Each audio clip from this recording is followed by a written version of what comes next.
मत दीजिए इस्तीफा। तो ये मैंने कहा ना, यही तो पॉलिटिक्स होती है। आप अपनी पार्टी को एकजुट रख सको, उनमें जोश का संचार कर सको, तो ये राजनीति का ही अपना एक पैंतरा होता है जो केजरीवाल ने खेला है। अब क्योंकि उनको पता है कुछ महीने बाद दिल्ली के चुनाव है, तो चुनाव में अपनी इमेज को सुधारा जाए, वापस पकड़ करी जाए और वापस जीत हासिल की जाए। जहां तक आपने हरियाणा का प्रश्न किया, तो हरियाणा में तो इसको कोई इम्पैक्ट पड़ना नहीं है, लेकिन दिल्ली में तो इम्पैक्ट पड़ेगा। उनकी पार्टी को अगर मजबूती मिलेगी और किसको अपनी जगह कुर्सी पे बैठाते हैं उसका भी फर्क पड़ेगा। किसको बैठाते हैं, क्या करते हैं, अपनी पार्टी का रीस्ट्रक्चरिंग करते हैं, नहीं करते हैं, तो उनका सारा जो निशाना है, उनका निशाना प्रियंका जी आने वाले चुनाव पर है, विधानसभा चुनाव पर। चारू प्रज्ञा जी, बार बार ये कहा जा रहा है आने वाले चुनावों को लेते हुए ये कदम उठाया है। जेल से अभी 2 दिन पहले आए थे, पार्टी के नेताओं के साथ बैठे होंगे, मंथन किया होगा, फेस सेविंग, ताकि अपनी जो धूमिल छवि हो गई थी उसको एकदम निखारा जा सके, एकदम ये दिखाया जाए कि चमकता हुआ ईमानदारी वाला चेहरा है। आपको लगता है इससे फायदा होगा आम आदमी पार्टी को चुनावों में? दिल्ली की जनता ने अभी कुछ महीने पहले ही वोट डाला है और उन वोट में आम आदमी पार्टी को नकारा है। अरविंद केजरीवाल शायद ये बात भूल चुके हैं। एक बात और है, अपनी तुलना बार बार भगत सिंह जी से करना, ऐसे गलत काम करके शराब घोटाले में आप अपनी तुलना मां सीता से भी तो कर रहे हैं अपनी तुलना, कह रहे हैं मेरा भी अग्नि परीक्षा का वक्त आ गया का नाम लेना।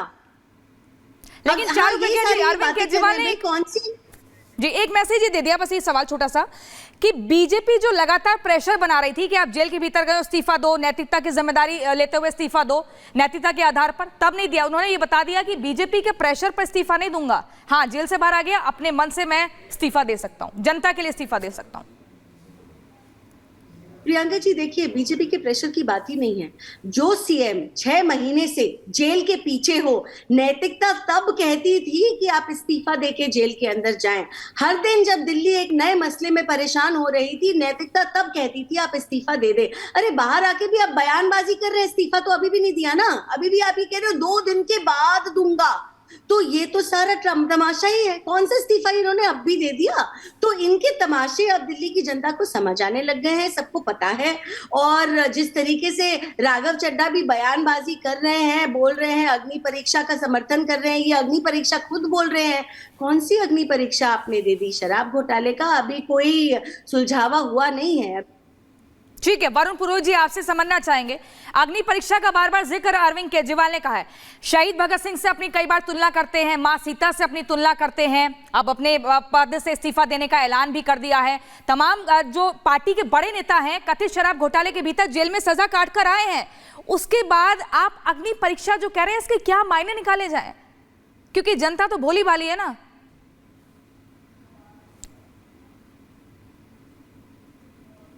जाती जब अलायंस के साथ अपनी अग्नि परीक्षा में खरे उतरते।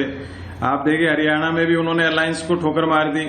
अपनी चतुराई करते हैं, पॉलिटिक्स की चतुराई, पॉलिटिकल चतुराई मैं इसको कहूंगा, लेकिन वो सक्सेस नहीं हो रही दिल्ली से बाहर उनकी। उनको हरियाणा में अलायंस की ऑफर करी आगे होके राहुल गांधी ने, जबकि वेव तो कांग्रेस पार्टी की चल रही। उसकी कांग्रेस ने इतना साथ दिया, जेल जाने के बाद इनकी मीटिंगों में भी शामिल हुए, सब हुए, पर वो उस अग्नि परीक्षा में पास नहीं हुए अभी।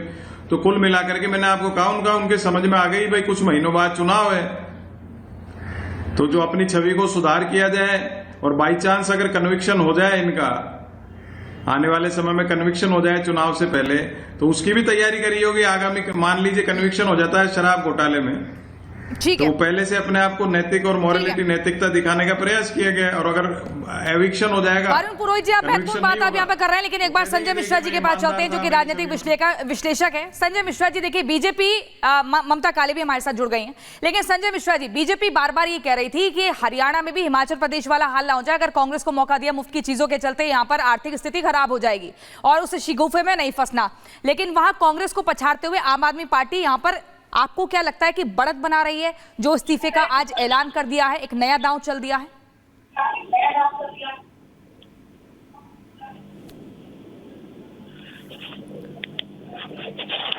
संजय मिश्रा जी आपको आवाज मिल रही है? हाँ, मिल रही है। मेरी आवाज आ रही है आपको? जी जी बोलिए।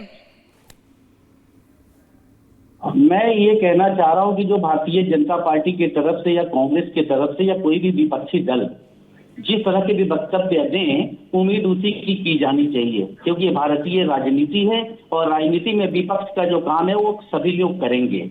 आम आदमी पार्टी के लोग भारतीय जनता पार्टी और कांग्रेस की क्रिटिसाइज करेंगे, तो कांग्रेस और भारतीय जनता पार्टी के लोग आम आदमी पार्टी को माला तो पहनाएंगे नहीं, उनकी तारीफ तो करेंगे नहीं। तो ये कोई बड़ी बात नहीं है यदि भारतीय जनता पार्टी के लोग आज कुछ भी कहते हैं। लेकिन सबसे पहली बात और सबसे बड़ी जो बात है, बार बार ये कहना, सबसे पहले ये कहा जा रहा था जब अरविंद केजरीवाल जी जेल में थे कि भाई यदि कुछ है नहीं तो इनको बेल क्यों नहीं मिल रहा है, मतलब इसमें कुछ है। अब जब सुप्रीम कोर्ट ने बेल दे दिया तब ये कह रहे हैं नहीं अब ये बेल तो मिल गया है, लेकिन इसके पीछे क्या है, अब क्या है रे भाई। जब आपने पहले सवाल खड़ा कर दिया कि कुछ है तो बेल मिला, यानी बेल ही यदि इसका कारण था कि बेल मिलना ही निष्पक्षता का परिचायक था, तो आप मान लीजिए कि निष्पक्ष अरविंद केजरीवाल। लेकिन मैं उस पर नहीं जाता हूं, जो आज का मुद्दा है आपका उनके रिजाइनेशन का, मैं उसी पे बात करता हूं। आज हरियाणा को मद्देनजर नहीं रखा गया है, ना दिल्ली को मद्देनजर रखा गया है। उन्होंने स्पष्ट किया है कि दिल्ली की जनता ने चुनकर मुझे मुख्यमंत्री बनाया, दिल्ली की जनता के मेहरबानी। चारू प्रज्ञा जी क्या कह रहे हैं यहाँ पर संजय मिश्रा जी? वो कह रहे हैं कि हरियाणा चुनाव मुद्दा नहीं है, दिल्ली का चुनाव मुद्दा नहीं है, मुद्दा जो है वो है दिल्ली की जनता के सामने ये साबित करना कि भाई बेल मिल गई, हम निष्पक्ष तरीके से इसमें जांच होगी और हम गुनहगार नहीं है। दिल्ली की जनता की निगाह में हीरो बनना है, वहां पर बड़ा नेता बनना है। क्या आप भी ये बात मानते हैं बीजेपी की तरफ से? जी, मुझे तो आपसे जल्दी जल्दी से 2 सवाल पूछने हैं। सबसे पहले तो ये बताइए 2 दिन के बाद क्यों रिजाइन करेंगे? अभी करवाइए ना, 2 दिन आपको ऐसा क्या करना है?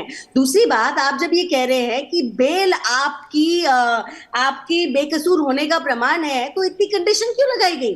आपके मुख्यमंत्री अपने कार्यालय तो जा नहीं सकते, जो मुख्यमंत्री अपने ऑफिस जा नहीं सकता, दिल्ली सेक्रेटेरिएट जा नहीं सकता, सीएम ऑफिस जा नहीं सकता, कागज पे साइन कर नहीं सकता, उस सीएम को बार बार आप बेकसूर बोल रहे हैं। भाई बेल इसीलिए दी गई है कि जितनी जेल के पीछे रखकर पूछताछ करनी थी वो हो चुकी है, अब उसके बाद अब रहिए बेल पर, अब चलेगा ट्रायल, अब चलेगा इन्वेस्टिगेशन। और अब लोकतांत्रिक हक है कि आपको झूठ फैलाना है। ये मैंने कब कहा, जरा बताइए, क्या करने वाले हैं आपके मुख्यमंत्री, ये बता दीजिए। मैंने कहा ये बात जरा बताइए, आप लोगों के सवाल होते थे जब वो जेल में होते थे, आप अपनी पलटी मारते हो, पलटू राम आप हो, पलटू राम के साथ गठबंधन आपकी है, और उसके बाद आप बोलेंगे दूसरे नेताओं को। मेरा ये कहना है कि आप महीने पहले नहीं किया, अभी बेल पर बीच में बाहर आए थे, चुनाव के लिए रिजाइन कर देते, तब भी नहीं किया।